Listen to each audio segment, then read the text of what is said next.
shortcut number one, if you're familiar with our website and you have created a profile already, just go to salsawithsylvia.com and click on register here at the top left. That will bring you to the most current schedule and you can register for the classes that are going on this week, or you can use the little calendar and go forward and search for classes in the future and register for those classes.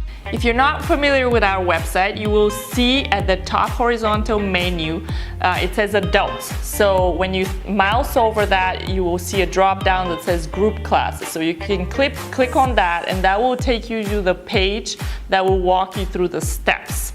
So step number one is, of course, determine your level. We could not emphasize more how important that is. You need to come to the right level class, and it's very important if you're an absolute beginner that you start and follow the syllabus step by step.